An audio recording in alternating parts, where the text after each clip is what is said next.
It's Mon Mothma's Holonet, and we're just posting on it. Welcome back to Mothmanet News and our 50-day countdown to Andor Season 2. I don't have a guest today, because I woke up to new interviews with Tony Gilroy, and I just have to talk about them. Yeah, so that's what we're talking about. So I am going to be sharing the links to the Collider interview and the Entertainment Weekly interview, and like in the descriptions, in the replies. So please go and read the full articles, because I'm looking at these on a very surface level, mostly. I mean, this is the Mothmanet, so I'm looking at it mostly from a what is said about Mon Mothma and how can I make this about Mon Mothma. Yeah, and then I'm gonna answer some of the questions that I've been asking guests. Let's have fun with that, I guess. So huge shout out to Maggie Lovett over at Collider.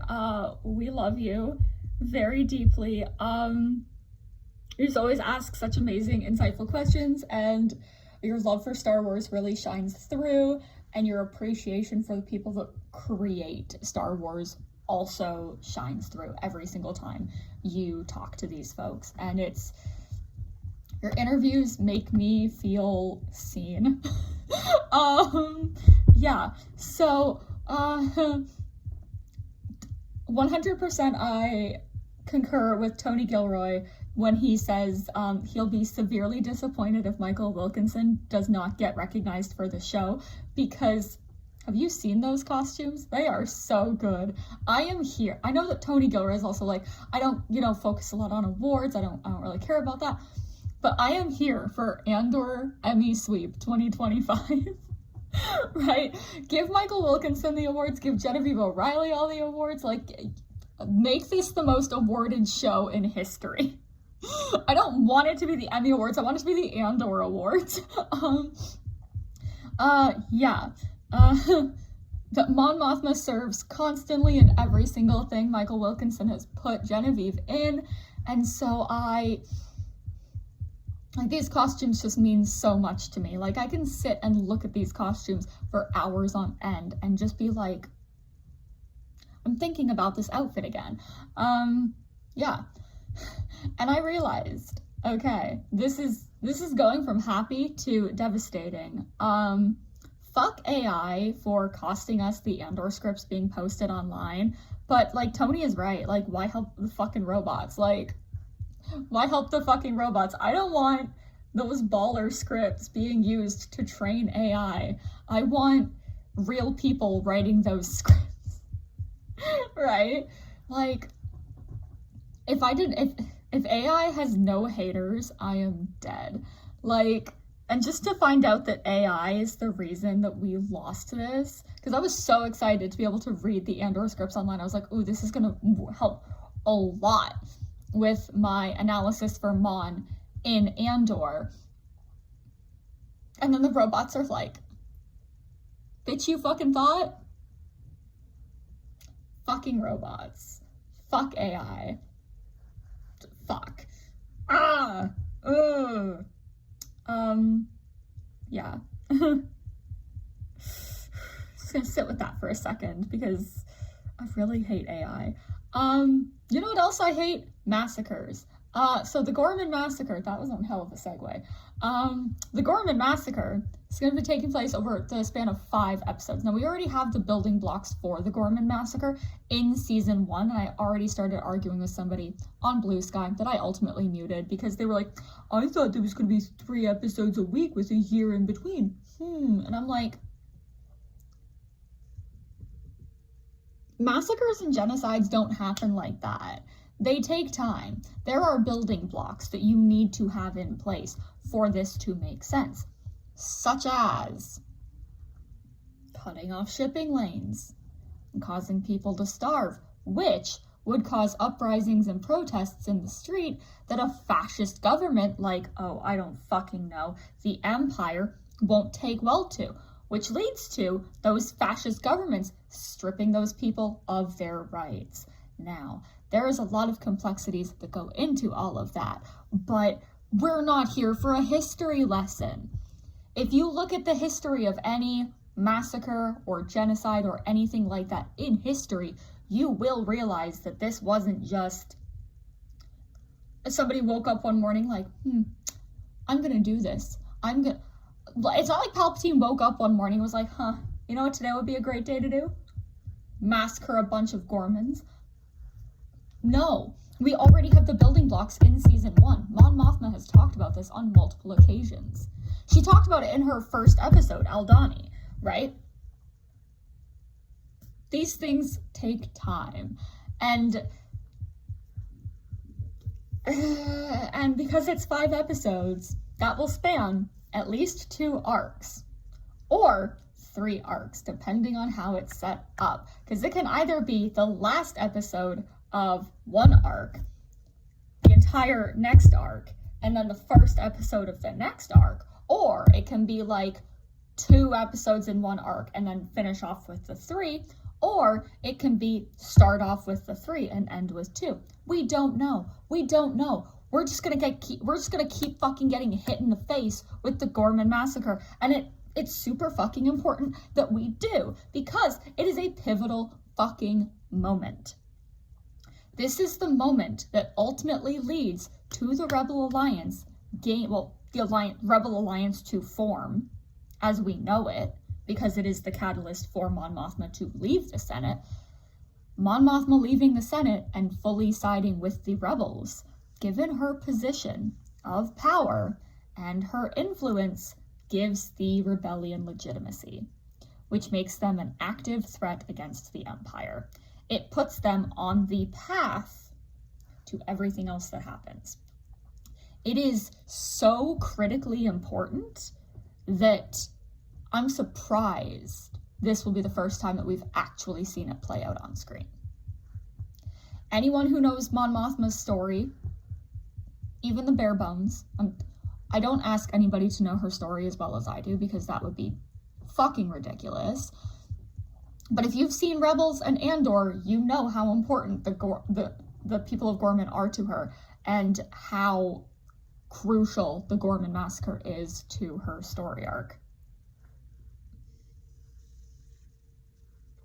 Just putting that out there. Yeah. Tony King, let's have a chat. You said that if I don't make you cry, I will be very unhappy. I'm here to say, I will make you very, very happy. I fully intend to cry 4 weeks in a row over this show. I fully intend to cry on every single rewatch. I cry rewatching Andor season 1. I cry watching Rogue One. I'm going to be bawling during Andor season 2. So I hope that my tears moisturize you and help you continue to look as good as you do. That's just it. That's fully it. Yeah. So that is it for the Collider interview. Now I'm going to jump into the Entertainment Weekly interview, and I neglected to write down the name of the person who did the interview, and I feel terrible. So I'm going to say shout out to the interviewer at Entertainment Weekly, because your questions were also great. Starting off strong, Tony was asked about the weird and strange sexual tension between Cyril and Dedra. And then Tony turns around and is like, there's varieties of romance in the 2nd season. And varieties of love, and how that works during a revolution and stuff. And I'm like, okay. Please, Tony, I'm begging, because Mon is going through it. Can she please just have some happiness? Not with Perrin. because we are all Perrin haters, and she deserves better. If I say to Bix, if you're gonna cry over a man, please cry over a man that is better than Tim. I'm looking at Mon, and I'm saying, Mon, if we're gonna cry over a man, can it please be a man that is better than Perrin? There are so many hot men, better men, that you know, that you hang out with. You should be crying over one of them if you're going to cry over a man. And I get it. She and Perrin have been married for over 20 years at this point. Still doesn't mean that I like him. All right? I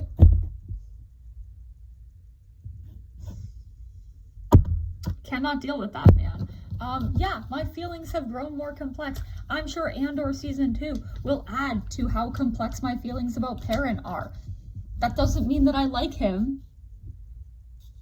It just means he feels human to me. And there's a lot of human beings that I do not like.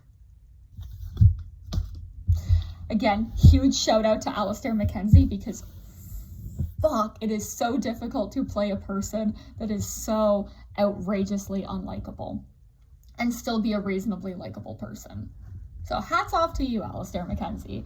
I know that if I had to act opposite Genevieve O'Reilly and it was like, okay, you've got to be like her dickish husband, I'd be like, I can't do that. This is Genevieve O'Reilly. She's perfect and I'm in love with her. So why should I ever say a mean word to her face? I don't want her to cry. I don't want to be the reason for her tears. I'd have to be the doting spouse. You know, please. And then the interviewer at Entertainment Weekly asked, about Mon Mothma had to walk this incredibly delicate line in season 1, obviously by A New Hope she's gone public, so what might we see from her? To which Tony responded with, canonically there's the moment where she leaves the Senate, and that's in our timeline, so we're definitely dealing with that. But I would say of all the characters in the show, of all the hellacious things that people go through, and all of the difficulties and hardships, I don't think anybody has a harder road than she does, because she has to do everything that everybody else does with all the tension, fear, and anxiety, and she has to do it in public. She has nowhere to hide, and this season just ramps that up to an almost unbearable point. What Genevieve is going to do in this second season, we realized in the first season what a brilliant actress she was, and that we hadn't found the limits of what she could do. We still haven't found them, but the opportunity to write for her and write her story large was very important to me in the second season. I knew she was going to be going through it. She's never given a break. Thanks, Tony. So, yeah.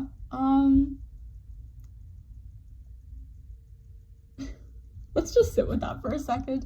My thoughts are all jumbled in my head. Anyways, yeah, he is speaking truth to everything that Mon has to go through. Mon, he wasn't lying when I think he wrote the script for episode 4. I don't remember. They weren't lying in season 1 when Mon was saying, no one's more at risk than I am. You think I haven't thought this through? I'd be the first one to fall. She's right. She's right. Sure, you can make an example out of different rebels, different groups of people that are rebelling. You can make examples out of them. You can use them to further your anti-rebel legislation, things like the public order resentencing directive. You can do all of that, right, in the wake of things like Aldhani. Mon Mothma, a senator, technically part of the administration,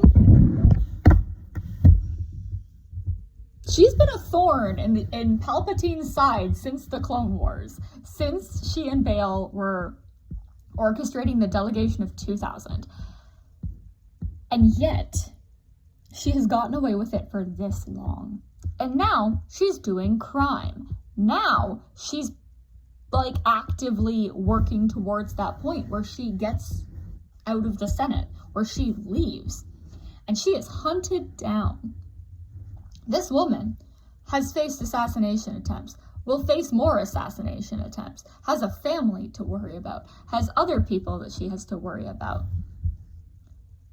She's not having an easy time of any of it.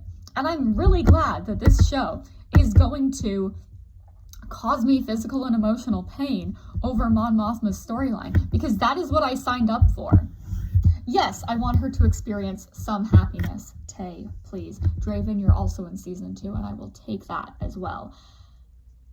But this show takes it so seriously, the things that she goes through. Now, yeah, Rebels couldn't really get into it in the span of Secret Cargo or any of the other episodes that she was in, because that show was also more aimed towards children. Not this one. So like, what the fuck can we put Mon Mothma through now? And it's just like, how much can you torture a woman? And I shouldn't have asked, you know, what more could she possibly go through? I shouldn't have asked. I should not have asked. Because Tony was literally like, hold my Tonneray. And I was like, ooh, Alderaanian wine. And I chugged it. And then he blacked out. And this is what he did in the meantime.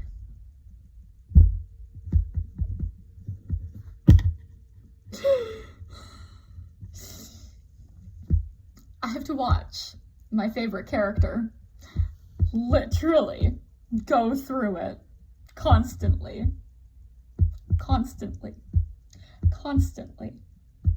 We are in the middle of the Renaissance, and I have to watch her go through all of this constantly and consistently.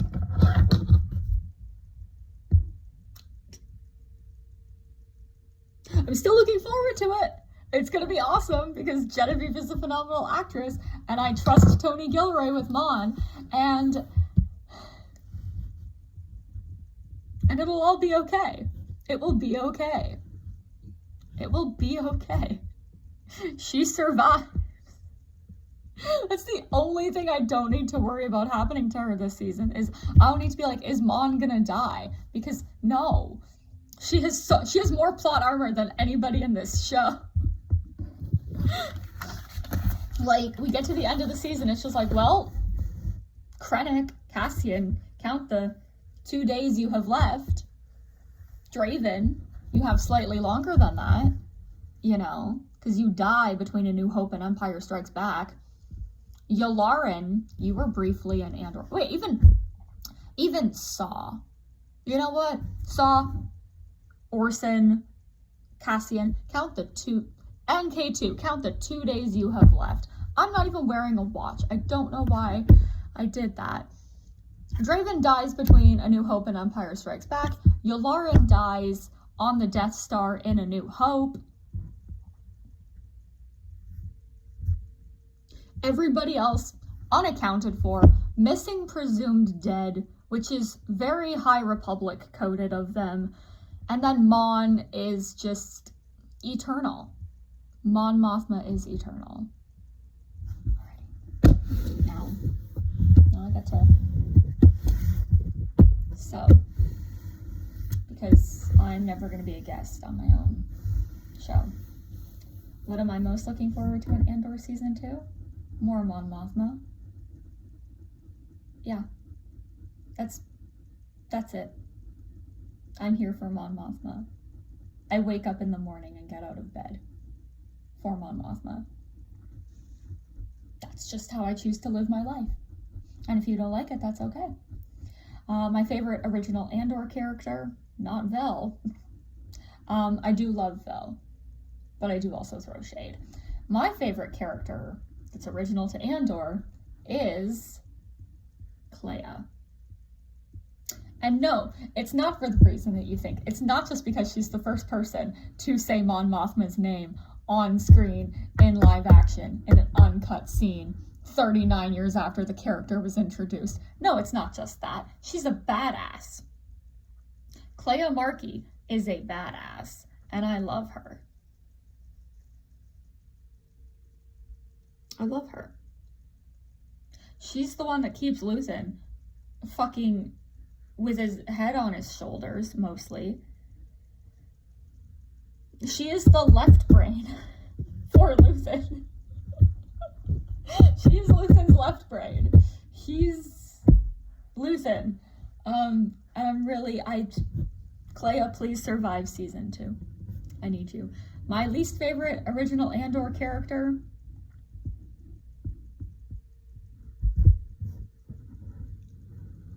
Perrin. I have personal beef with him. Also Tim, but mostly Perrin. If I was married to Mon Mothma, I'd be a much better spouse. Much better. I wouldn't be like, oh, you're boring. I'd be like, I want to hear every beautiful word that comes out of your beautiful mouth because I love the sound of your voice and you're wonderful. And you need support at home? Perfect. I'm here to provide.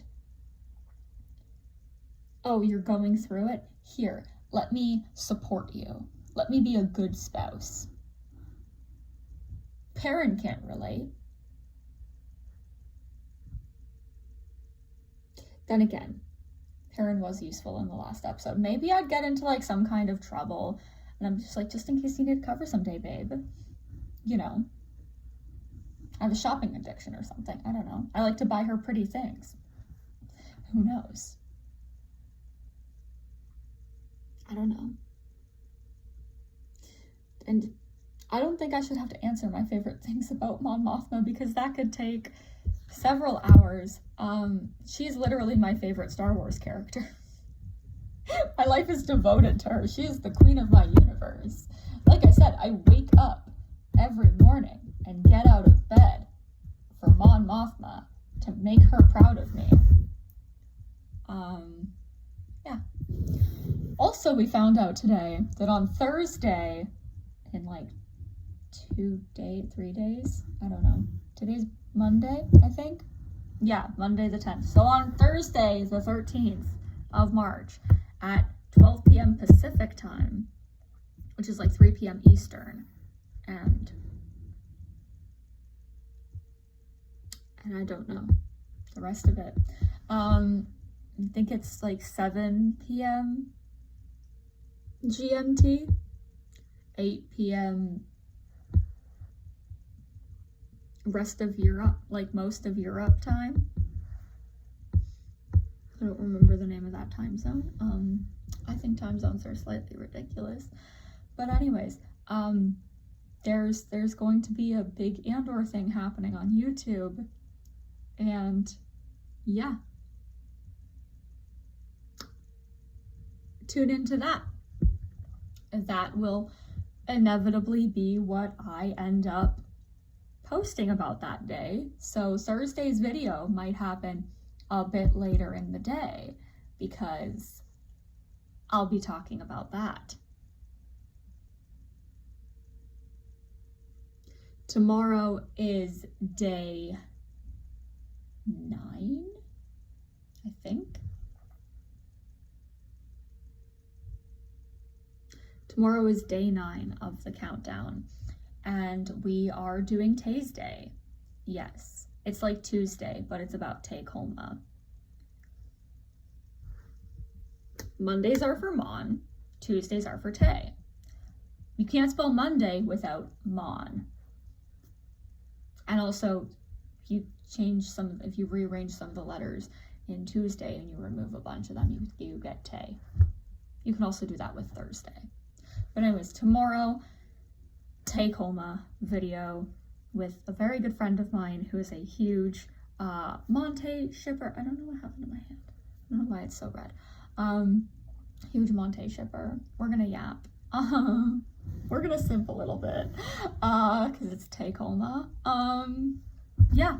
So thank you for watching this. Excuse me. Wow. Find us online at Mothma Updates and Bejeweled Mothma on most social media. Tonight, Monday, the 10th of March, at like 8:30 p.m. Eastern time, I will be on Ion Cannon here on YouTube with some friends to talk about this bad boy. It's still only tabbed with where Mon Mothma appears or is mentioned. Maybe my 5th reading I will add some more sticky tabs that aren't just about Mon Mothma. Yeah, so tune in for that. It will be live, and then I think it will be going up just regularly on YouTube, you know, as it does. My friend still has those Friday Star Wars Celebration passes, so if you are in need, please reach out so I can get you in touch with him. It's my friend Zach, who did the Catalyst episode with me last Tuesday. It's very chill, very nice. My Mon Mothma panel, Senator Rebel Chancellor, who is Mon Mothma, is Friday the 18th of April at 4 p.m. on the fan stage at Star Wars Celebration. Come and see me. Come and get a sticker or a bracelet or both. Yeah, it's gonna be great. I'm not ready yet, but I will be. If you can't make it to the panel / to celebration, at least one person will be recording it, maybe multiple, I don't know. I have a couple people who are like, I'd be happy to record, and I'm like, great. We have at least one person. And it will be shared here on YouTube on the Mothmanet. Yeah. Andor Season 2 comes out on Disney Plus on the 22nd of April, 2025. It's gonna be great. It's gonna be great. I'm figuring out the schedule for my big videos for, like, Season 2. Maybe a Friday release, maybe a Saturday. I don't know.